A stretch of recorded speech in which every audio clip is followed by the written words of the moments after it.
So I actually have 4 journals, okay, that I currently use. One of them is my movie review and of course movie review and book journal. So most of the books that I read, like this one, Little Woman, okay, here, okay, what is this?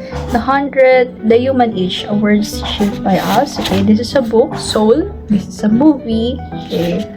Most of the books that I have read, Fruit Basket is an anime. Okay, look at this one.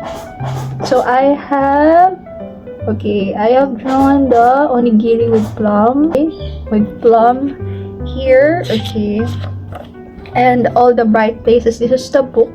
Okay.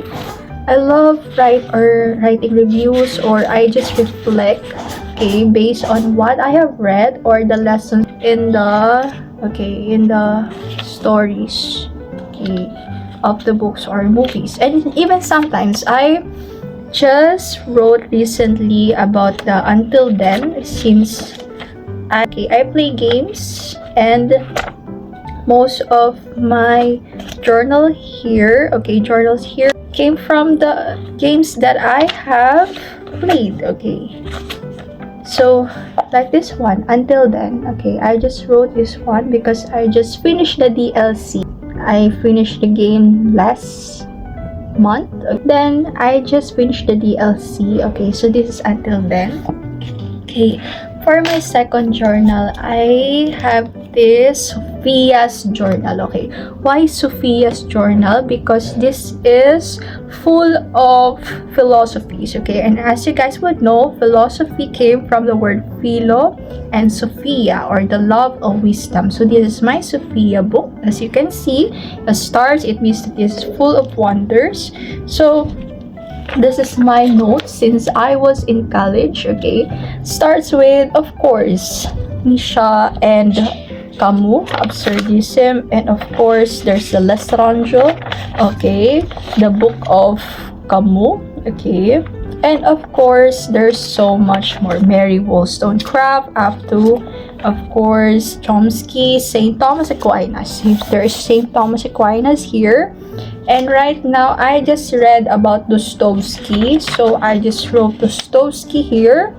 I just read his Crime and Punishment. It's a good book, and I reflected a lot from it. Okay, and I think I will continue reading Dostoevsky for now, since I think I will read the Notes on the Underground, okay, by Dostoevsky. Okay, so these are full of philosophers. Okay, this journal, okay, I have used it in my philosophy of law, okay, philosophy of law course here in the School of Law. Now I have this journal. Okay, this was given to me by my classmate, but I loved it a lot. So this journal, okay, I call it as my spiritual journal. Why my spiritual journal? So I have this goal in my life, of course, that I will read, okay, every chapters of the book or every verses in the Bible. I started with Genesis, so I reflected with Genesis, okay, then I finished the Exodus, Joshua, Job, and right now I am in Judges. Okay, like, yeah, I am in Judges, so I am reading the Bible right now, and all of the letters in here are reflections of what are the lessons that I have read in those verses, and how can I apply it in real life. So I am writing it here. Okay, I am now in Ruth.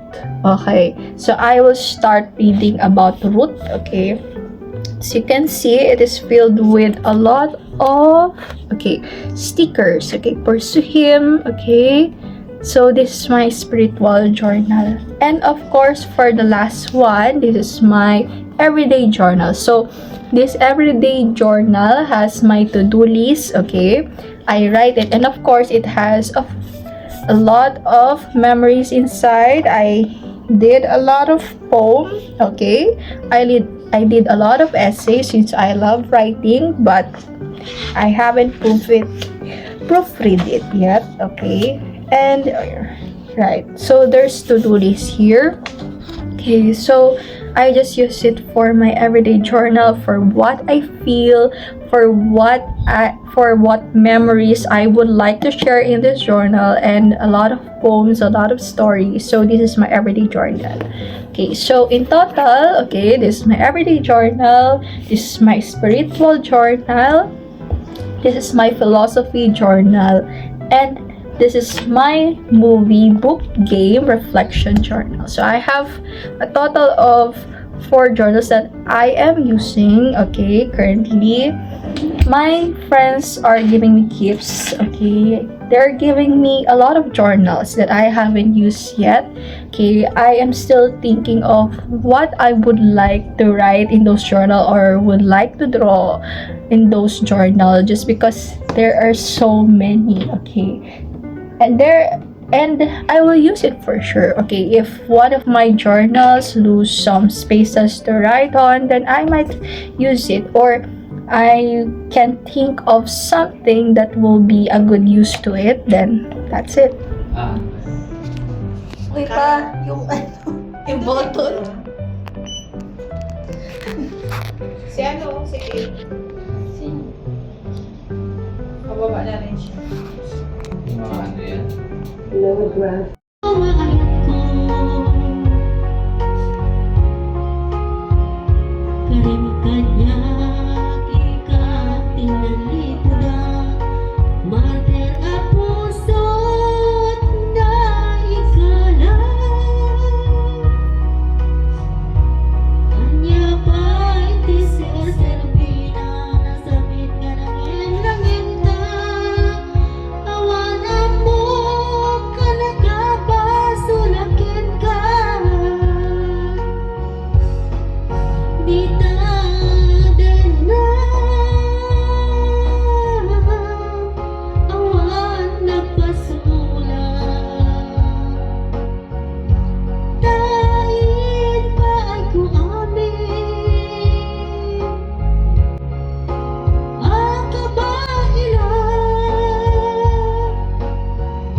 Pagod na. Saan? Mas punta ako doon. Yan, ganyan. Kunin mo yung taas ha. Yung taas yung may green. Basahan ka na lang namin. Mga senior na pagod na. Hindi na sila naglakad.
There's no, ano na.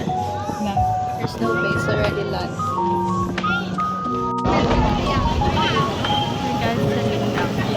$360. Chicken yung pula-pula. Ticket sa bola-bola. Ha? Merienda secured.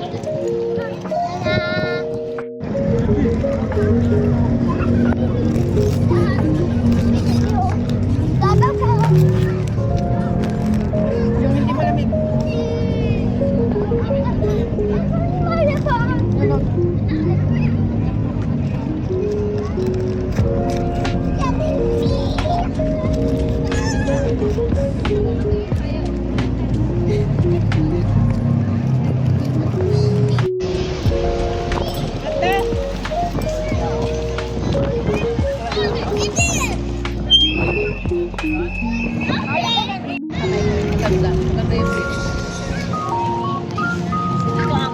Maganda yung bridge. Hindi, para makita yung araw.